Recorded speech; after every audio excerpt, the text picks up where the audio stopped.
नमस्कार शेतकरी मित्रांनो, आज आपण पाहणार आहोत सोयाबीनसाठी लागणारे खते. सोयाबीन ह्या पिकासाठी आपल्याला खतमात्रा देण्यासाठी आपण वेगवेगळ्या प्रकारचे डोसेस पाहणार आहोत. तसे प्रत्येक पिकाला खतं देण्यासाठी आपण प्रथमतः माती परीक्षण करणे खूप गरजेचे आहे. माती परीक्षण केल्याशिवाय खते देऊ नये. परंतु माती परीक्षण न करता जर खते द्यायचीच असतील, तर आपल्याला योग्य प्रमाणात देणं गरजेचं आहे. नाहीतर आपला रासायनिक खताचा खर्च हा वाया जाण्याची शक्यता आहे. सोयाबीन पिकासाठी प्रति एकरसाठी मी 2-3 कॉम्बिनेशन तयार केले आहे. त्यापैकी कोणतेही कॉम्बिनेशन आपण वापरू शकता. त्यामध्ये सोयाबीन पिकासाठी मी डोस सांगत आहे तो म्हणजे प्रति एकरचा आहे. त्याच्यामध्ये सर्वात प्रथम डोस सांगतो तो DAP म्हणजे 18-46-0 म्हणजे त्याच्यामध्ये 18% नत्र, 46% स्फुरद आणि 0% पालाश असतं.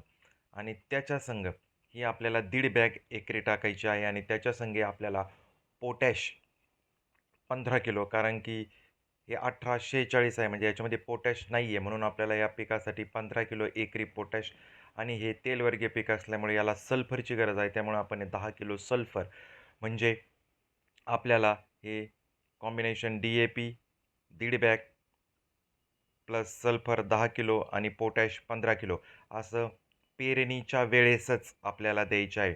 सर्व खते हे पेरणीच्या वेळेस दिल्यावर त्याचा परिणाम हा अतिशय चांगला होतो. त्याच्यानंतर आपल्याकडे समजा 10-26-26 DAP 18-46 आपल्याकडे नसेल तर आपण 10-26-26ची 1.5 बॅग प्लस त्याच्यामध्ये परत एकदा सल्फर 10 किलो ॲड करू शकतो. किंवा ते नसेल तर 14-35-14 ती 1.5 बॅग, त्याच्यामध्ये परत 10 किलो सल्फर. तसं नसेल तर तेही नसेल तर 12-32-16ची 1.5 बॅग आणि 10 किलो सल्फर. अशा प्रकारे आपण 4 कॉम्बिनेशन मी तुम्हाला सांगितले आहे. आणि हे जरी खतं तुम्हाला नाही मिळाले तर एकदम सरळ फर्टिलायझरही आपण वापरू शकता, म्हणजे युरिया, सिंगल सुपर फॉस्फेट किंवा पोटॅश म्हणजे नत्र, स्फुरद आणि पालाश.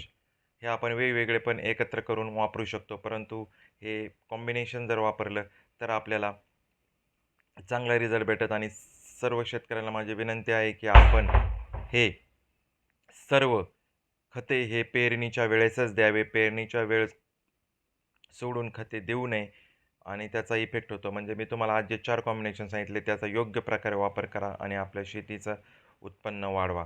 नमस्कार.